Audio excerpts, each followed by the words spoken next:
시청자 여러분 안녕하십니까. 지금부터 천옥현 보정론을 시작하겠습니다. 시청자 여러분들께서도요, 잘 아시겠지만은 오늘 그러니까 2021년 2월 11일은요 이 민주항쟁 6월 10일 60행사 여러분들 뭐 잘 기억하시잖아요. 바로 그 다음 날이에요.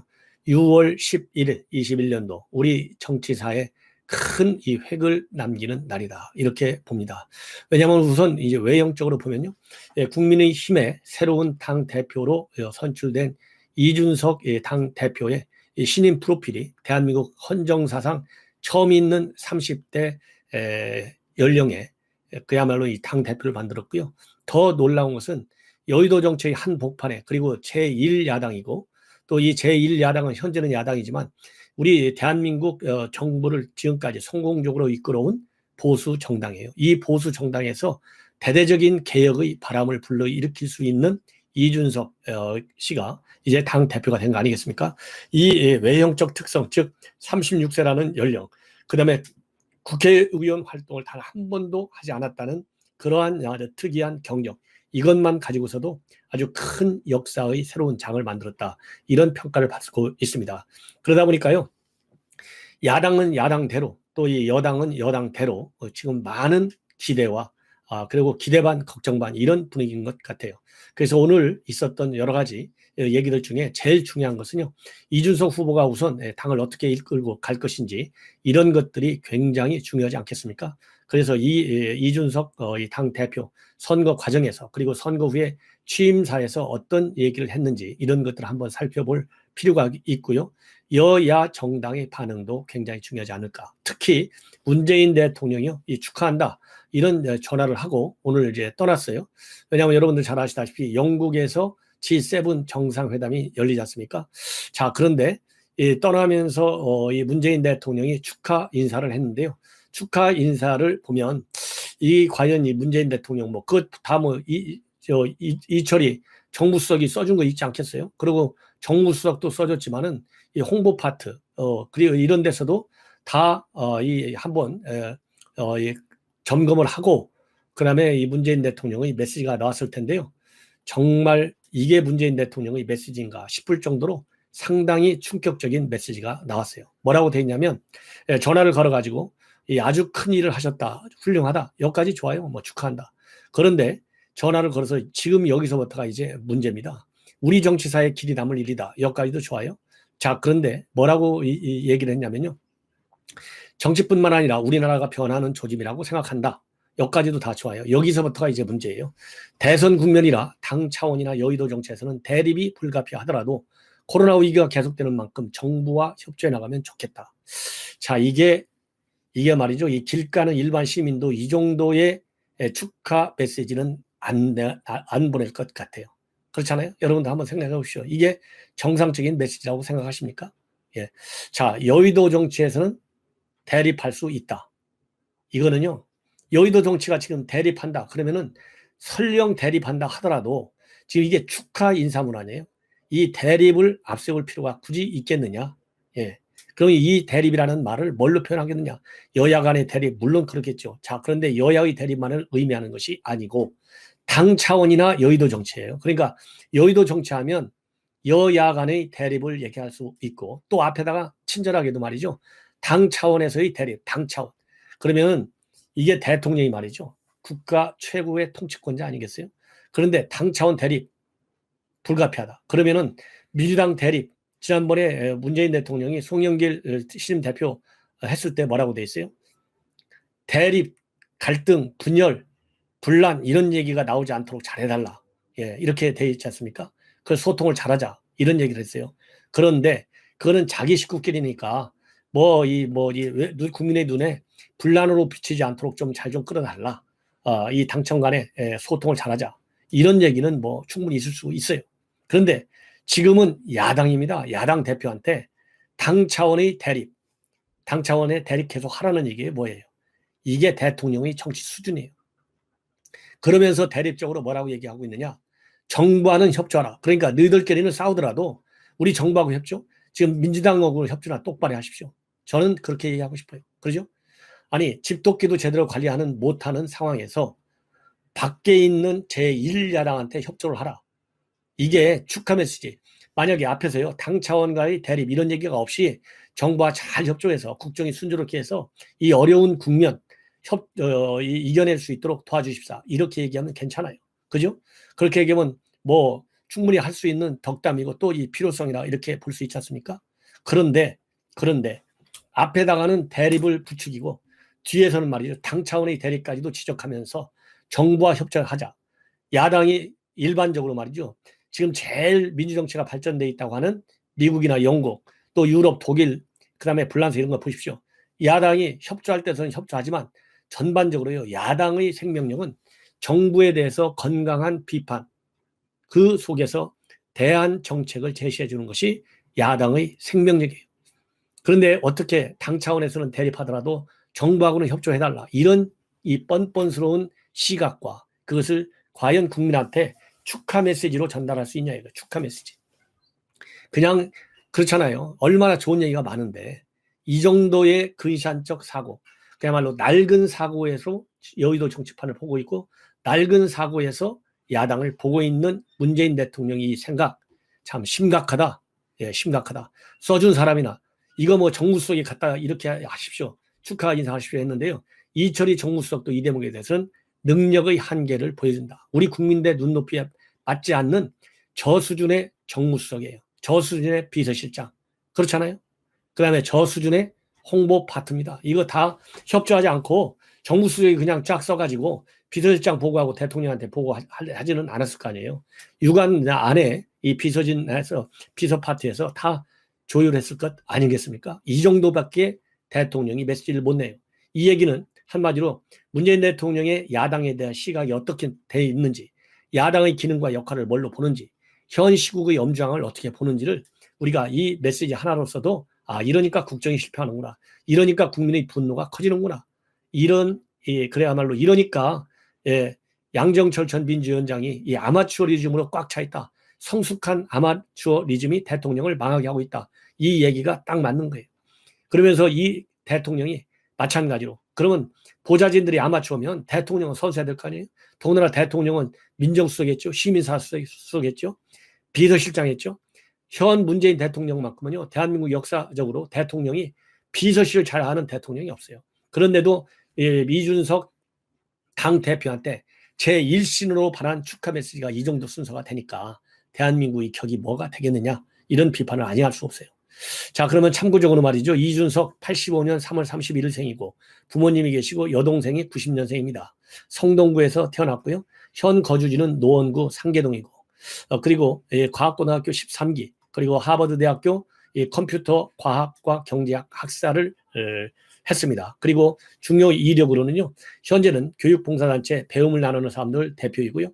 현재 또 소프트웨어 개발 회사인 클라스 스튜디오의 대표입니다. 그리고 그동안에 새누리당 비대위원, 새누리당 혁신위원장, 바른미래당 최고위원, 미래통합당 최고위원, 그리고 20대, 21대 노원병 총선, 그리고 2018년도 노원병 보궐선거에 출마했습니다.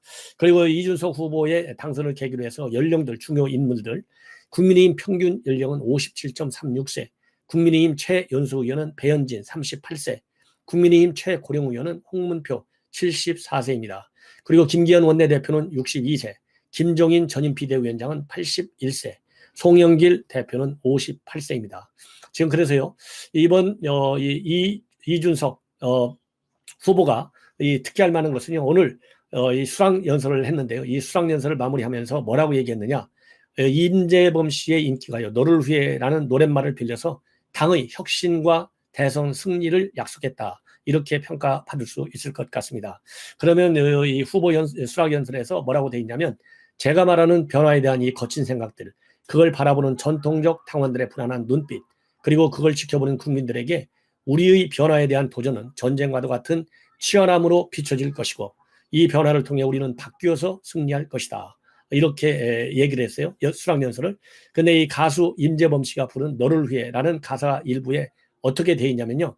내 거친 생각과 불안한 눈빛과 그걸 지켜보는 너, 그건 아마도 전쟁 같은 사랑.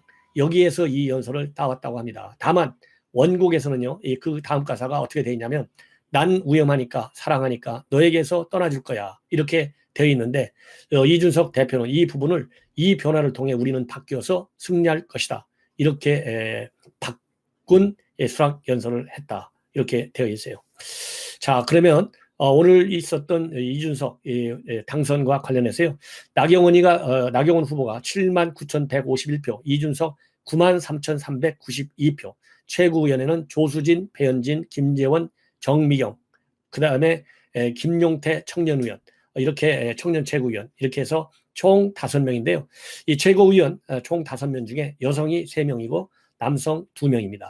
그리고 이 전직으로 따지면요. 조수진, 배현진은 언론인 출신이고요. 정미경, 김재원은 검사 출신입니다. 자, 그리고 말이죠. 또 이준석 중요 메시지를 보면요. 뭘 강조했느냐? 여성다움을 강조했고 청년다움을 강조하고 있고 중진다움, 당대표다움, 이런 이 판에 박힌 이미지, 그런 이 고정된 이미지, 이것은 일종의 낡은 이미지다. 이런 건 다 사라져야 된다. 그러면서 이제는 새로운 도전이 시작됐다. 그리고 훌륭한 선배들과 전당대회를 치러서 행복하다. 그리고 대선 승리가 지상 과제고 그 안에서 다양한 주자가 공존할 것이다. 그리고 어느 누구도 불이익이 없을 것이고 구태에 의존한 세력에겐 좀 맞서달라. 그리고 다른 생각과도 공존할 수 있다. 이렇게 또 수락연설에서 밝혔고요.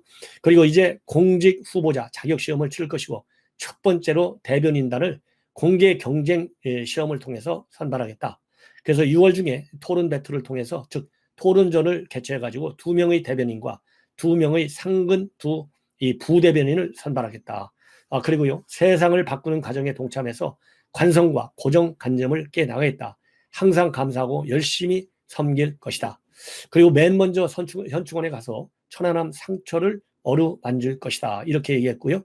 정치 전반에서 젊은 세대가 소외됐다는 상황을 바꾸겠다. 이런 의지를 나타냈고, 윤석열 총장의 입당선과 관련해서는 당 외부 인사에 대해서는 문호를 개방할 것이다. 이렇게 얘기하고 있습니다.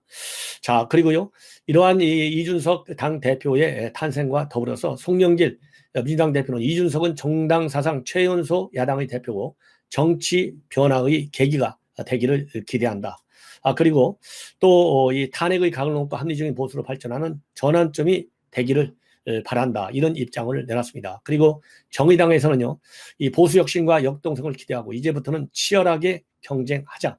그리고 양당 진영 정치의 적대적 공생이 아니라 합의된 변화를 만들어내는 국회, 다원성이 보장되는 국회로 만들 수 있도록 민주적 정당 관계를 기대한다. 그리고 이 국민의 당에서는요, 이준석 당 대표와 관련해서 제1야당의 쇄신을 열망한 국민 목소리가 반영됐다는 점에서 매우 의미가 크고, 혁신적 야권 대통합에도 열린 자세로 적극 나서서 정권 교체의 기반을 만드는 데 주어진 제1야당의 책임과 역할을 다 해달라.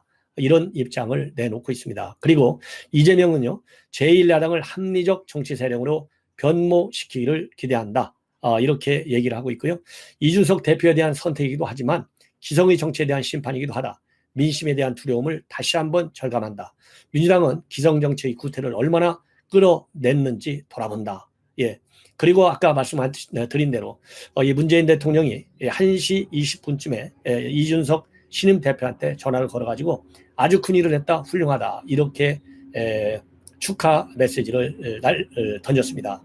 자, 그리고 또 이준석 후보는요, YTN과의 인터뷰를 통해서 윤석열 국민의힘에 입당하지 않을 가능성은 상당히 낮다. 그러면서 야권 주력 주자가 있다면 늦추고 또 살피고 제3세대 구축보다는 저희 당과 함께 하는 것에 대해서 더 관심을 갖는 게 좋겠다. 그리고 이 저희 당의 대선 주자가 부족하지는 않을 것이다. 그리고 윤 총장 공수처가 수사한 것과 관련해서는요, 윤석열 정 총장 수사에 대한 공정성 우려가 많고 공수처가 시험대에 올라 있다. 이렇게 얘기를 하고 있습니다. 자, 그래서요, 이제 이준석 이 당 대표가 생김에 따라서, 이 탄생함에 따라서 일부에서는 야권 분열의 씨앗이다, 이렇게 보기도 하고요. 차차기 대선의 주인공이 될 것이다. 그래서 이제 한국 정치의 판을 흔들게 되는데요.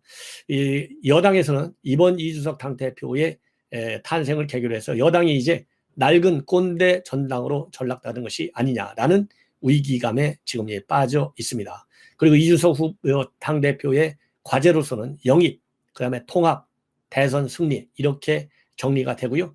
이 MZ세대 이준석 당대표의 출범으로 인해서 이제 86세대의 퇴진을 촉진시키는 분위기가 더 커질 것이다. 그리고 이미 여당 최고위원, 여당의 청년 최고위원 이동학 최고위원은요, 이제 민주당은 꼰대당이다 이렇게 직설적으로 비판까지 하는 상황으로 치닫고 있습니다.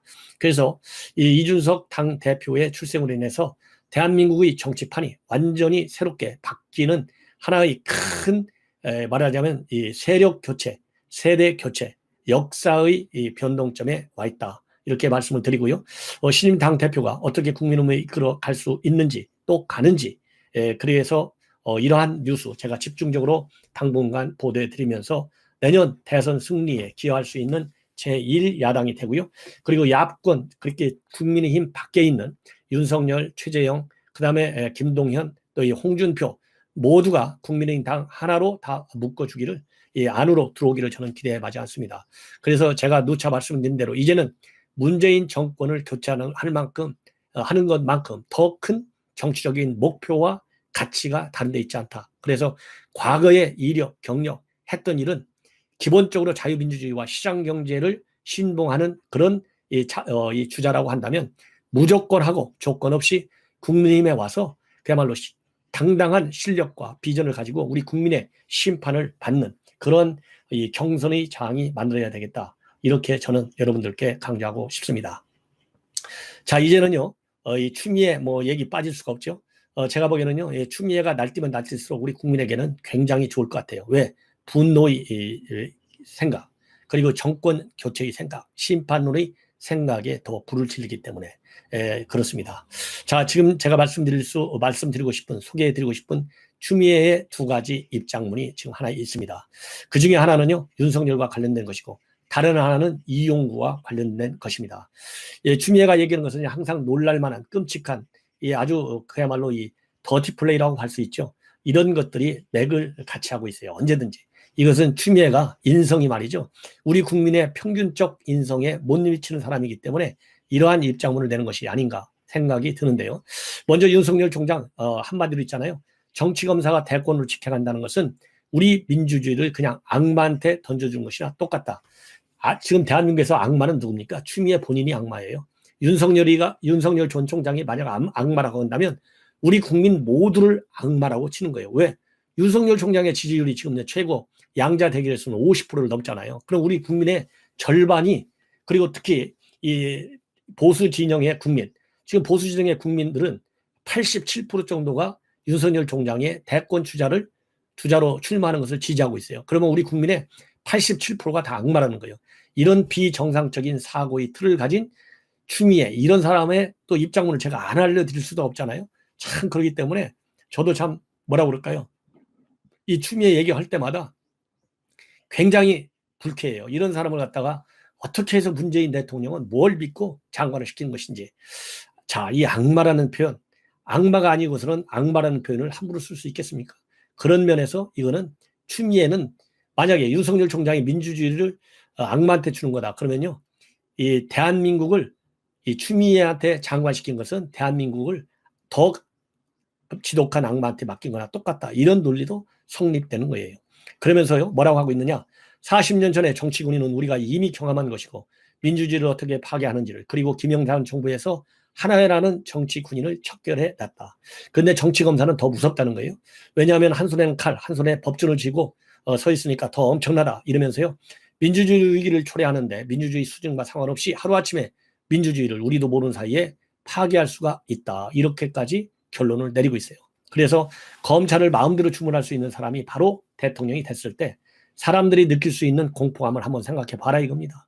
자, 그래서 정치검사가 바로 대권을 지켜간다는 것은 우리 민주주의를 그냥 악마한테 던져준 거나 똑같다. 이런 논리적 비약을 하고 있어요. 그리고 이 공수처가 윤 총장 수사하는 것과 관련해서는요, 직권남용이 있지 않느냐 하는 것이 고발되어 온 것이고, 공수처 설립 취지대로 가는 것이다. 그리고 이용구 차관 상당히 신사적인 분이고 어디 가서 누구를 때릴 거라 할 뿐도 아니었다. 제가 미리 인지를 하고 있었다는 것이 엄청난 범죄를 알고 있었다는 전제를 깔고 말하는 것 같은데 그런 건 아니다. 또 발뺌은요 엄청 잘해요. 자기 아들 문제가 됐을 때 발 빼먹는 거 여러분 보셨잖아요. 발 빼먹는 거는요, 2등 가라고 하면 못 가요. 그래서 조금만 더 한두 말씀만 더 드린다면, 택시기사 폭행 사건 자체는 그 당시에 자세히 알 수는 없었다. 당시 제 기억으로는 누군가가 얼핏 지나가면서 얘기한 것 같다. 그냥 당시에는 무혐의 됐다고 지나가듯 이야기한 것이었기 때문에 괴점치 않는 상황이었다. 저한테 공식 보고가 됐다거나 엄청 큰 사건이 매장됐다거나 이런 게 아니다. 만약 그런 게 있었다면 제가 친소를 떠나 묵과할 성격이 아니다. 오히려 저 스스로 엄정하게 더 보라고 했을 것이다. 이 얘기는요, 작년 11월 6일 택시사 폭행한 이후에, 그러니까 11월 8, 9, 1, 10 이때쯤 추 장관 정책보좌관하고 여러 차례 통화한 사실이 드러났어요.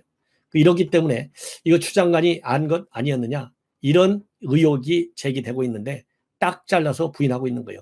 근데 추미애가 이 아들과 관련해서 부인한 내용들, 이게 보면 사실과 달리 해명한 게 많지 않습니까? 이런 해명 우리가 믿을 수 있겠어요? 절대 못 믿습니다. 그래서 이 추미애의 개입 있었는지 없었는지 반드시 별도로 우리가 취재 또는 수사를 통해서 밝혀내야 한다. 그래야 민주주의가 제대로 살고요.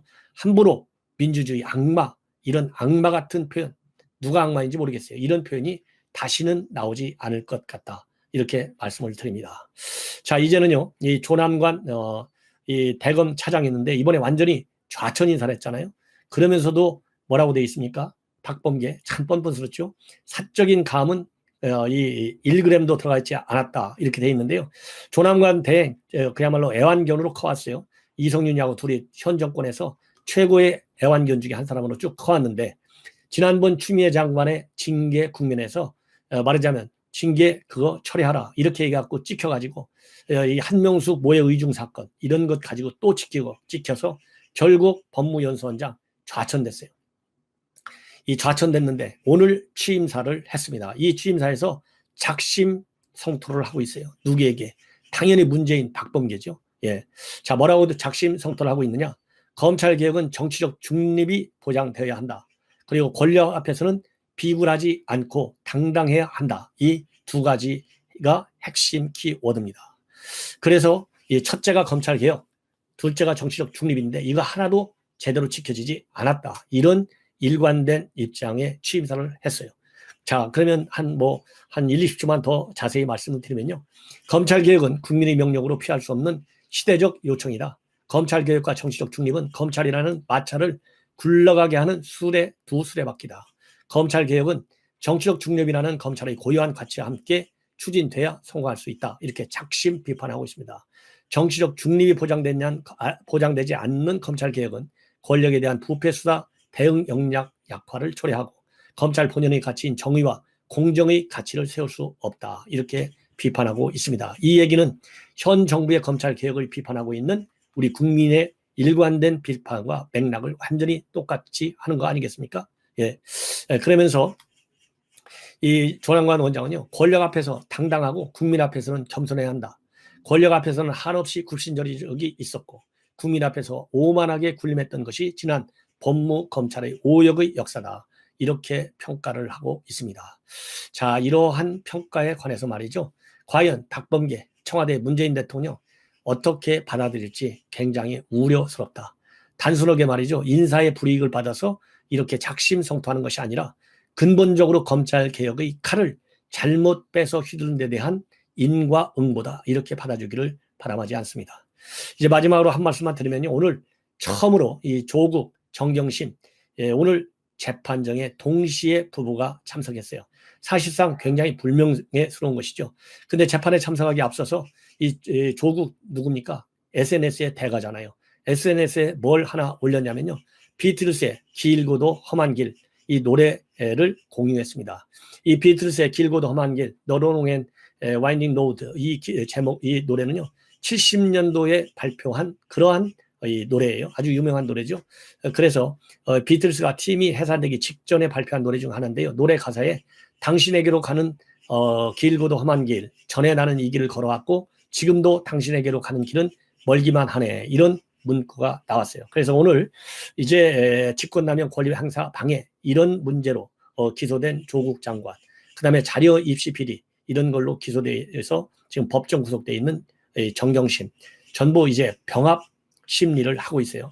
그래서 그동안에 조국 이거를 분리해달라, 분리병합해달라 그랬는데 이 분리병합이 아니라요. 뭐라고 그럴까요? 분리된 것이 아니라 병합해서 재판이 진행되고 있습니다. 그래서 이러한 본인의 심경을 얘기했는데 참 이 조국도요 추미애 못지않게 뻔뻔스러워요. 반드시 중범이 말하자면 중죄가 엄격한 이 형량이 선고돼야 되겠다 이런 말씀을 드립니다. 시청자 여러분, 제 방송 이것으로 마치겠고요. 제 방송 지금 이제 멤버십 제도를 운영하고 있습니다. 그래서 시청자 여러분들께서 많이 성원해 주시면 더 알찬 방송으로 보답하게 드리도록 하겠습니다. 시청자 여러분들 많은 성원 항상 감사드리고 있습니다. 고맙습니다.